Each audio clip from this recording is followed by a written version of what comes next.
Assalamualaikum warahmatullahi wabarakatuh. Khususan ilal muallif hadzal kitab. Al-Fatihah.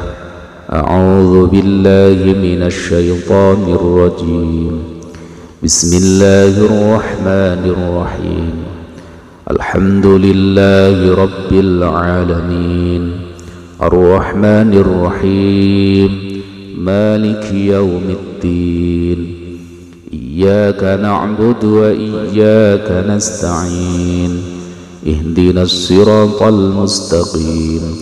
Siratal ladzina an'amta 'alaihim ghairil maghdubi 'alaihim waladdallin. Rabbi firli wali walidayya walil mu'minina amin.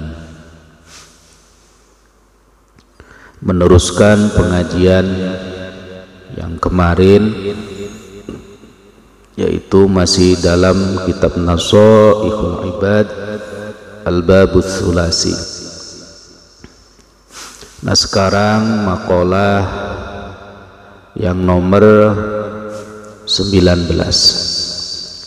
Bismillahirrahmanirrahim. Qala Syekhul Muallif rahimahullahu ta'ala wa nafa'ana bihi wa bi'ulumihi fid dharaini ajma'in ya rabbal alamin. Qala rabbi shrah li sadri wa yassir li amri wahlul 'uqdatam min lisani yafqahu qawli. Amin ya rabbal alamin. Bismillahirrahmanirrahim.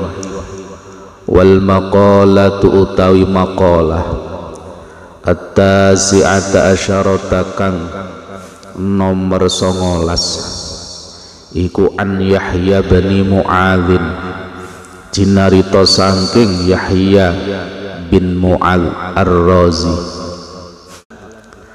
Tuba utawi bejo banget utawa sungguh beruntung bahasa Indonesia. Tuba utawi sungguh beruntung utawa bejo banget iku liman kaduwe uwang taroka kang ninggal sapa man ad-dunya ing dunya qabla an tatsrukahu ing dalem sadurunge ninggal apa dunya ing man. Ayil khairu tegesi utawi kebagusan al-kathiru kang akeh iku liman tetep kaduwe wong sarrafa kang nyalurake utawa nasarupake sapa man amwalahu ing bandane man fi anwa'il birri ing dalem pira-pira warnane kebagusan qabla dhahabiha ing dalem sadurunge enteke amwal anhu saking eman.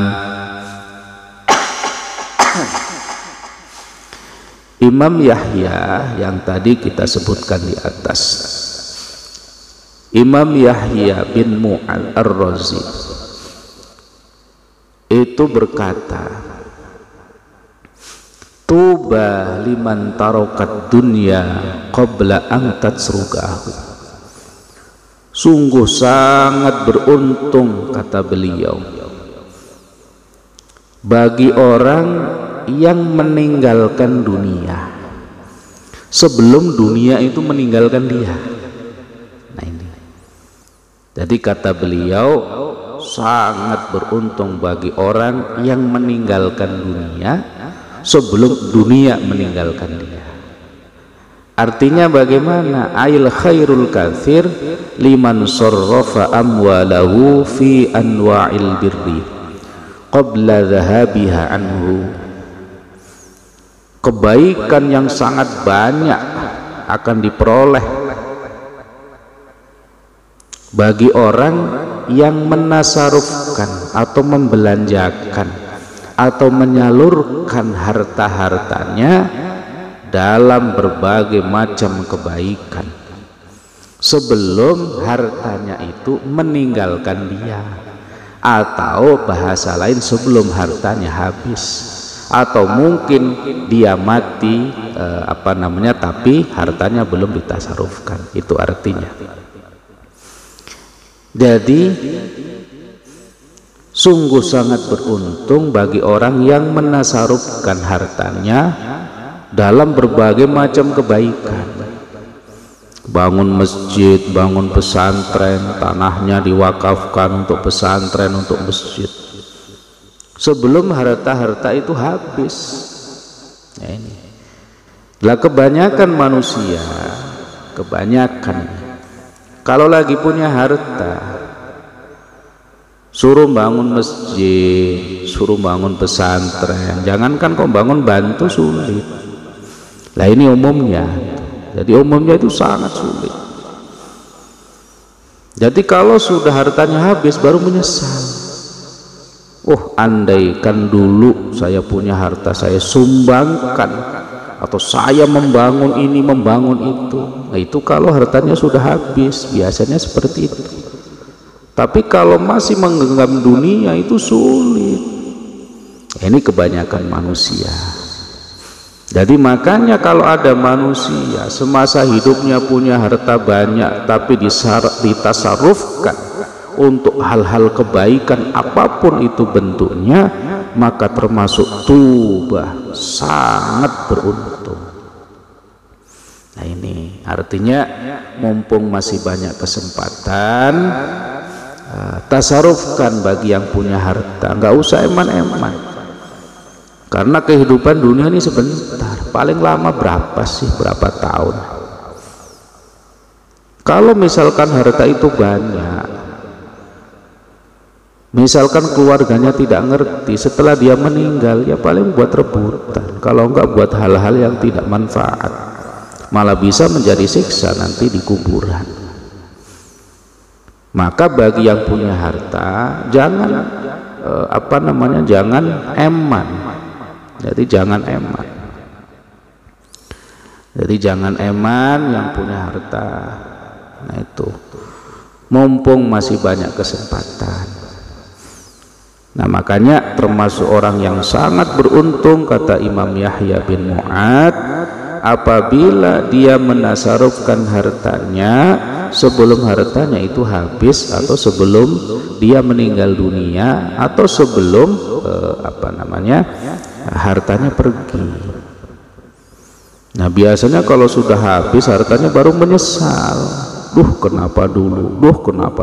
Ya terlambat, nggak ada manfaatnya.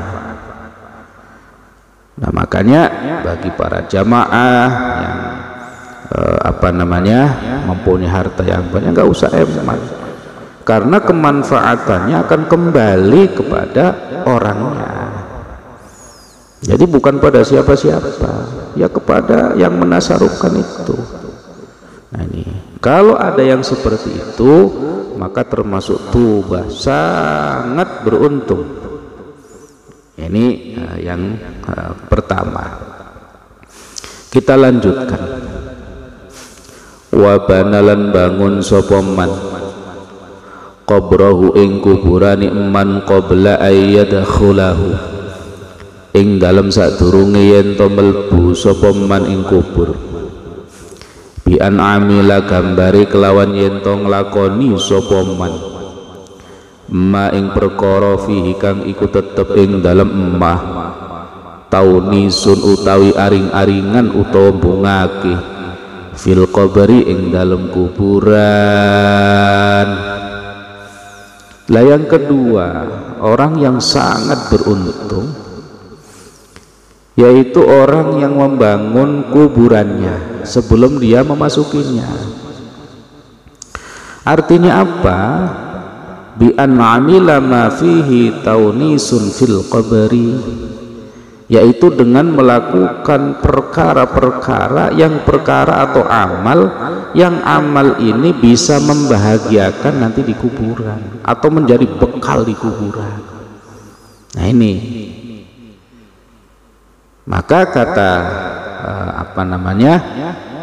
sahabat Abu Bakar, orang masuk kuburan tanpa bekal yang cukup atau tanpa membawa bekal, itu sama ibaratnya orang menyeberangi lautan tapi tidak memakai perahu, pasti akan tenggelam. Nah itu, jadi makanya sebelum masuk kuburan kita itu melakukan amaliyah atau amal-amal yang dimana amal ini akan menjadi bebungah nanti di kuburan. Maka orang di kuburan itu punya keinginan, cuman kan sudah terlambat. Jadi ada pertanyaan, apakah di kubur orang itu bisa punya keinginan? Bisa. Jadi orang meninggal juga punya keinginan, cuman kan udah terlambat. Makanya di dalam Al-Quran disebutkan, فَيَقُولَ رَبِّي لَوْلَا أَخَّرْتَنِي إِلَى أَجَلٍ قَرِيبٍ فَأَصَّدَّقَ وَأَكُن مِّنَ الصَّالِحِينَ. Nah, ini dalam Al-Quran dijelaskan orang yang meninggal dunia di kuburan itu punya keinginan. Fayaqula, mayit yang di kuburan ngomong, Rabbi laula akhartani ila ajalin qarib. Wahai Tuhanku, sekiranya engkau berkenan menunda kematianku sedikit waktu saja, ila ajalin qarib fa as-saddaqah, maka saya akan bersedekah. Ini keinginan mayit. Jadi keinginan mayit kepingin dihidupkan kembali walaupun sebentar. Lah dalam hidup kembali itu walaupun sebentar itu dia kepingin mensodakohkan semua harta-hartanya. Kenapa mayit ini kepingin dihidupkan untuk bersedekah? Karena menurut ulama, begitu mayit masuk kuburan terus ditanya oleh malaikat man robbuka dan lain sebagainya, orang-orang sudah meninggalkan dia tahu bagaimana pekatnya kuburan, bagaimana yang namanya di dalam kubur itu sangat menakutkan. Maka yang paling besar pahala yang dia rasakan adalah pahala sedekah. Maka dia punya keinginan, punya permintaan kepada Allah, Rabbi laula akhartani ila ajalin qarib. Ya Allah, ya Tuhanku, andaikan engkau berkenan menunda kematianku sedikit waktu saja, fa as-saddaqah, maka saya akan bersedekah. Kenapa mayit begitu dihidupkan gak kepingin sholat, terus gak kepingin haji, gak kepingin umroh, gak kepingin amaliyah yang lainnya, padahal itu amal kebaikan semua. Tapi kenapa kok kepingin sedekah? Yaitu menurut ulama, mayit ini ditampakkan pahala-pahala yang besar, manfaatnya yang dia rasakan adalah pahala sedekah. Maka begitu dia melihat itu, kepingin dihidupkan kembali walaupun sebentar, terus dia mensedekahkan semua hartanya, baru dia silahkan dimatikan, bahasanya gitu. Nah menurut ayat ini, mayit itu punya keinginan, cuman keinginannya sudah terlambat, namanya sudah meninggal dunia. Maka pelajaran bagi yang masih hidup, jangan ragu-ragu untuk bersedekah. Nah ini sangat penting bagi kita. Nah ini termasuk orang yang beruntung, tuba, sangat beruntung, yaitu orang yang membangun kuburan sebelum dia memasuki. Artinya dia beramal-amal soleh yang dengan amal soleh itu dia bisa hidup bahagia di kuburan. Nah, salah satunya adalah sedekah. Maka mayit kepingin dihidupkan kembali walaupun hanya sebentar, hanya kepingin melakukan sedekah. Nah, itu kita lanjutkan. Wa ardolan ridho sapa man robbahu ing pangerane eman bi amsali amrihi kelawan manut perintai Rob wajtina binahyihi lan ngedoi larangane Rob qabla ayyal qahu ing dalem sadurunge yen to ketemu sapa man ing Rob bil mauti sebab pati.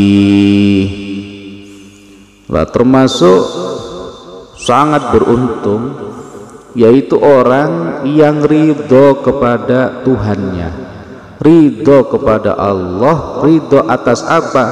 Bi amsa bimtisalinya. Tadi lafadznya bimtisali. Kita ulangi tadi, bimtisali amrihi, bukan bi amsali amrihi, tapi bimtisali amrihi. Ridho kepada Allah, ridho kepada Tuhannya. Ridho apa? Bimtithali amrihi wajtinabi nahyihi.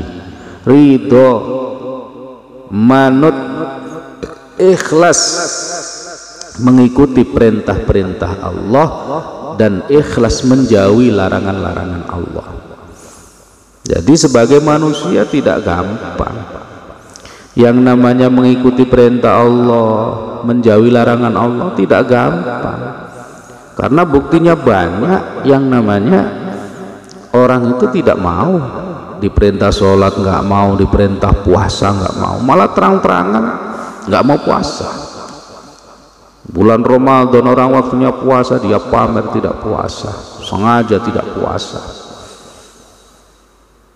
Artinya ridho dengan apa yang sudah diputuskan Allah. Misalkan Allah perintah sholat, kita jalankan sholat. Kita tidak boleh maksiat, kita ya menjauhi maksiat. Nah, ini orang yang sangat beruntung, yaitu orang yang ridho kepada Allah. Artinya ridho kepada perintah-perintah Allah dan ridho atas larangan-larangan Allah. Qabla ayyalqahu bil mauti, sebelum dia nanti bertemu dengan Allah, bil mauti sebab mati. Nah, artinya sebelum ketemu Allah dia sudah ridho, apapun yang diperintah Allah diikuti, yang dilarang Allah kita jauhi sebelum kita bertemu dengan Allah, bil mauti sebab mati. Artinya bahwa jalan satu-satunya kepingin ketemu dengan Allah ya harus meninggal dulu, harus mati dulu. Nah, ini makanya tidak ada manusia yang kekal. Maka bagi orang-orang soleh, orang-orang yang memang rindu dengan Allah, nggak ngurusi mati, malah senang kalau seandainya meninggal dunia. Kenapa? Karena rindu bertemu dengan Allah, bukan dengan bidadari. Bidadari itu makhluknya Allah, surga itu makhluknya Allah. Tapi kepingin bertemu dengan Allah, karena puncak kebahagiaan di surga yaitu di saat manusia, di saat hamba Allah bertemu dengan Allah langsung. Nah, ini adalah Tuba sangat beruntung bagi orang-orang yang pertama tadi dijelaskan, yaitu meninggalkan dunia sebelum dunia meninggalkan dia. Yang kedua, membangun kuburan sebelum dia memasukinya. Yang ketiga, ridho dengan Allah sebelum dia bertemu dengan Allah, dengan penjelasan-penjelasan yang sudah kami jelaskan di atas. Nah, mudah-mudahan pengajian pada kali ini banyak pelajaran-pelajaran yang bisa kita ambil dan juga kita jalankan. Nah, mudah-mudahan kita senantiasa diberikan hidayah oleh Allah untuk selalu ridho dengan apapun yang sudah diputuskan oleh Allah. Nah, itu pengajian pada kali ini. Mudah-mudahan kita senantiasa diberikan keistiqomahan oleh Allah. hati kita selalu taqarrub, dekat dengan Allah Subhanahu wa taala. Amin Allahumma amin. Ya Rabbi bil Mustafa balligh maqasidana waghfir lana ma madha ya wasi'al karami. Assalamualaikum warahmatullahi wabarakatuh.